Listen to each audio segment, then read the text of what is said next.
Hey guys, what's up? I'm Erin and welcome back to the channel. The classic 4% rule is built around one very important assumption, and that is that you need your portfolio to last 30 years. But this is a question that we should be asking ourselves. Do we really need our investments to fund our retirement for 30 years? What if we could use this rule to our advantage? What if part of our retirement is already covered by, say, Social Security, a pension, or another income stream that kicks in later? Well, that changes everything. It means we might only need 10 or 15 years from our portfolio, and history tells us that for shorter horizons, you can safely withdraw much more than 4%, sometimes more than double, without increasing your risk. So in this video, we're going to walk through actual data across these different time horizons. We're going to walk through two examples, and I'll show you how these higher rates of withdrawal are just as safe as the 4% rule as long as you match it to the appropriate time horizon. Bengen's classic research gave us the roughly 4% to 4.7% safe rate of withdrawal for a 30-year retirement. But what if your plan isn't for 30 years? What if you have a time horizon that's only 10 or 15 years? Or what if you simply need a bridge for 10 to 15 years until other guaranteed income streams kick in? At that point, your safe rate of withdrawal is very different and much higher. Looking at a 10-year time horizon, we see that safe rates of withdrawal range from 7.5% to 9% or so, depending on how your portfolio is invested. With a 20-year time horizon, it's 5.5% to 6.5%. And with a 30-year time horizon, we're in that 4.5% to 4.7% range. So what this says in plain English is that if you shorten your time horizon, your safe rate of withdrawal increases, and sometimes it's quite dramatic. A 10-year plan has supported a 7.5% to a 9% plus initial withdrawal, factoring in inflation adjustments at even the ugliest start times. The biggest researchers in this area support this framework. William Bengen. 4 to 4.7% is about surviving the worst 30-year stretches in history. Pfau. 15-year time horizons can support a 6 to a 7% withdrawal rate, inflation adjusted. Looking at a 10-year time horizon, that withdrawal bumps up to 8 to 10% depending on allocation. Kitces. Shorter time horizons can tolerate more equity exposure, and this drives up the safe withdrawal rate into the high single-digit ranges. And Morningstar's 2023 update for a 10-year plan, even 90% allocations supported high single-digit starting withdrawals in adverse histories. I think this is incredibly important to be aware of because let's say you're planning a delayed retirement. Let's say you're planning on working until the age of 75. Well, in that case, you could easily have a portfolio that would support a safe withdrawal rate of 6.5%. That's incredible. But we don't even have to look at this as a forever plan. Like I said before, what if we were to look at this as a bridge strategy? We built a portfolio that would bridge our retirement income until other guaranteed income streams kicked in. In this way, we could get sort of creative with our retirement planning. Let's do an example. Let's say we have a couple, they're the same age, and they want to retire at the age of 55. And they also want their portfolio to bridge the gap from age 55 to 69. Their goal is to claim Social Security at the age of 70, at which point they will each have a benefit of $3,000 per month, or a guaranteed inflation-adjusted income of $72,000 a year.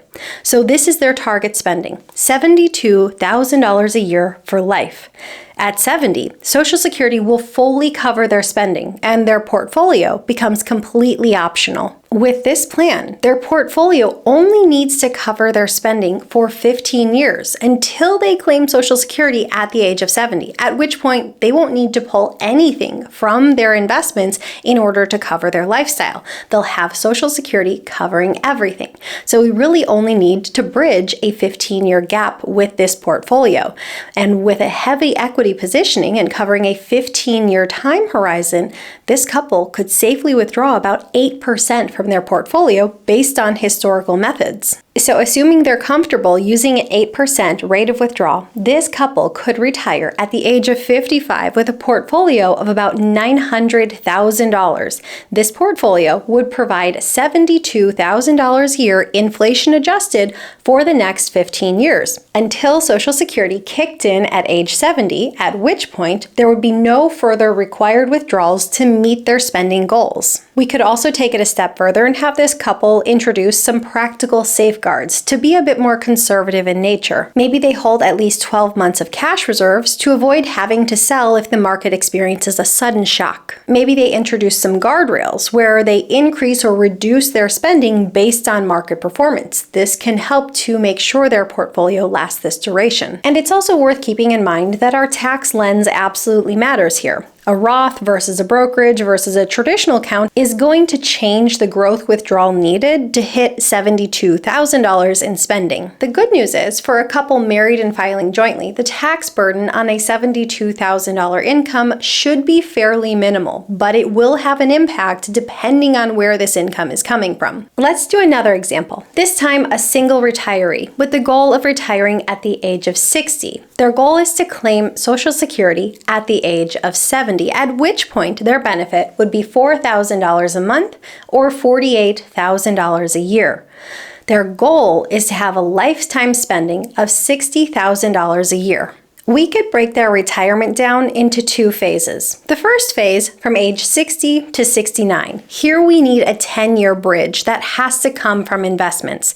They need this $60,000 a year to be generated from their portfolio. If we're looking at a 10-year safe rate of withdrawal, we could use anywhere from 9 to 10% on an equity-heavy portfolio. So let's say that this bridge bucket needs to be $600,000. The second phase of the portfolio would cover from age 70 beyond. Here, Social Security would provide a guaranteed $48,000 a year. The remaining gap that needs to come from investments is $12,000 a year. Let's factor in longevity and say this retiree might live for another 30 years. So here we're going to use a withdrawal rate of 4.7%, giving us the portfolio needed for this portion of the portfolio of $255,000. But there is some good news here. This lifetime gap bucket gets to stay invested from age 60 to 70. And let's say that we can capture a 6% rate of return. So the present value needed at age 60, what this individual would need to retire with in this bucket, is just $142,000. And if left invested and grew at a rate of 6% per year, by the age of 70, it would grow to about $255,000. So essentially we're saying at the age of 60, they would need two buckets, a $600,000 bucket and a $142,000 bucket, or a portfolio of about $742,000 to safely sustain $60,000 a year in spending for life. Now, in both of these situations, I had our individuals claiming Social Security at the age of 70, and that was simply to have the highest possible guaranteed income floor in the latest years of retirement. That is certainly not to say that claiming at the age of 70 is the right choice for everyone. It might be the right choice for some, and for others, claiming earlier fits better into their strategy. What you want to do is run the numbers for your situation. In the examples given here, the goal was to provide the highest possible guaranteed income floor, which would ultimately take the pressure off investments. Now, this part is really the heart of the video. When we talk about a safe withdrawal rate, what we're essentially saying is the highest rate of withdrawal that would have survived every single start date, inflation adjusted, for a given period of time. So we're using the exact same definition of safe, but the risk is very different depending on if we're talking about 10 years or 15 years or 30 years. Bengen, Pfau, Kitces, Morningstar, they all define safe the same way. It's the maximum withdrawal rate that survived every historical sequence of returns for the length of retirement you're testing. For a 30-year time horizon with brutal start dates like 1966 or 1973, you cap your withdrawal around 4 or 4.7%. But for just 10 years, even with the worst sequences in history, they survived safe withdrawal rates of 8 to 10%. So here's the translation. A 9% withdrawal for 10 years is just as safe by the historical definition as a 4.7% withdrawal for 30 years, because both of them survived the worst case history for their specific horizon. Now here's the nuance. The risks aren't the same. They shift depending on your horizon. Longevity risk. In a 30-year plan, this is huge. You have to protect against outliving your money. In a 10-year bridge strategy, longevity risk sort of disappears because at that point, either Social Security or a pension steps in at the end of the bridge. Sequence of returns risk. Over 30 years, a really bad bear market early on can permanently damage your odds of success. Over 10 years, sequencing still matters, but ultimately you only need 10 years of checks. So you don't need your portfolio to recover completely because you do have other income sources that are going to kick in. Inflation risk. Over 30 years, compounding inflation is one of the biggest killers of purchasing power. Over 10 years, it's still there, but it's just a bit more of a nuisance. You can generally ride it out with a mixture of equities and some fixed income without the same long-term erosion. And finally, asset allocation tolerance. Over a 30-year period, high equity exposure can help, but volatility and sequencing risk still cap your withdrawals in the 4% range. In a 10-year plan, you can afford to lean heavier into stocks and still be historically safe because the spending window is so short. So how do you actually use this? Here's the framework. Number 1, map your phases. Write down your retirement cash flow phases. Maybe you have a bridge phase before Social Security or a pension kicks in, and then you have your lifetime phase once those other income sources are there. Number 2, assign time horizons to these phases. You might have a bridge phase that's 5, 10, or 15 years, but then a lifetime phase that might go for 25 or 35 years. Match safe withdrawal rates. Use horizon-appropriate withdrawal rates. So if you have a 10-year bridge or a 15-year bridge, make sure you're using the appropriate withdrawal rate for that time horizon. Once your lifetime phase kicks in, make sure you're using an appropriate withdrawal rate for that window. Number 4, solve for each bucket or for each phase. It's quite simple. It's simply required capital equals spending for that phase divided by that phase's safe rate of withdrawal. And number 5, add a sequence buffer. I think it's a really great idea to have a cash bucket where you hold at least a year's worth of spending. This can serve as your emergency reserves. It can protect you from having to sell assets in a market downturn. Everyone needs an emergency fund at all phases of life, even in retirement. Number 6, perhaps you use guardrails. Instead of sticking to one strict withdrawal rate during that phase, maybe you're willing to respond to market conditions. If the market is up, you're willing to increase your withdrawal. If the market is down, you're willing to reduce your withdrawal. This can really help to protect your portfolio long term. Number 7, think about taxes. Roth withdrawals, those are going to be tax-free. Draws from a brokerage account might be subject to long-term capital gains and a part return of principal. And then if you have traditional accounts, those are going to be subject to ordinary income taxes. The same targeted $60,000 or $70,000 in spending might require a different gross withdrawal depending on where it's coming from. So you have to think about your taxes. Number 8, allocate by phase. You might have buckets that lean more equity heavy, and you might have other buckets that lean more balanced. Consider at which phase you're going to need more guaranteed income from your portfolio,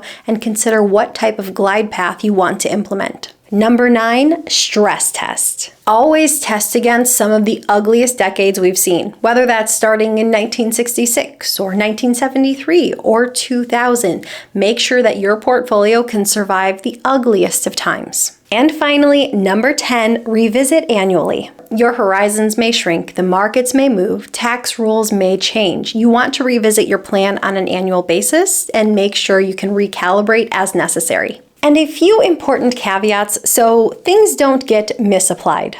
Don't stretch the bridge rate. If we say that 9% is a safe rate for 10 years, don't try to apply it to a 15-year time horizon. That dramatically increases your risk of failure. Match the rate to the time horizon. Inflation adjustments matter. Safe means you're allowed to increase your spending by the amount of inflation every single year. If you flatline your spending, you're even safer. And be honest about your floor. If your real lifestyle costs more than what Social Security or a pension pension alone cover, make sure that you factor that into your lifetime bucket. We want you to have the retirement of your dreams, and that means you have to allocate funds appropriately. And finally, know your comfort level. Just because we say that these rates of withdrawal are safe based on historical standards doesn't mean that you're comfortable riding out this level of volatility.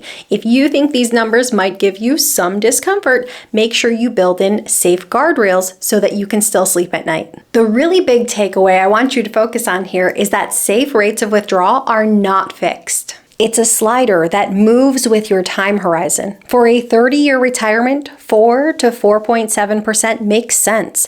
For a 10 to 15-year bridge, history supports a much higher starting rate, often double, with the exact same level of historical safety. The key here is to really design your retirement in phases. Make sure you're using the appropriate safe rates of withdrawal depending on your time horizon. Build in a safety net, add a cash buffer, perhaps you apply guardrails, and this way you may be able to retire earlier with less and still sleep at night. What are your thoughts? Leave them in a comment down below. I post new videos every single week. If you got anything at all out of this one, please give it a like.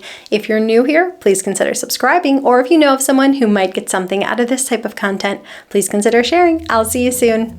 Bye. My hair, what is wrong with my hair? Yes, I have a mirror over here. Not intentionally. I had this beautiful mirror that fit in my last place I lived. And as you know, when you move, what you had in your last place does not fit in your new place. So now I have this random mirror here. Part of our retirement is covered. Ugh. Whoa, I just bit my tongue. I want to add another word. I'm sorry. I'm the problem. I get it. My light just went out. Oh my goodness. I don't know why it went out so quick. We'll fix it. With the ugliest start dates. Wow. I don't know. I wish we could all withdraw 9% per year for life. Wouldn't that be great? We could all retire tomorrow. It'd be great.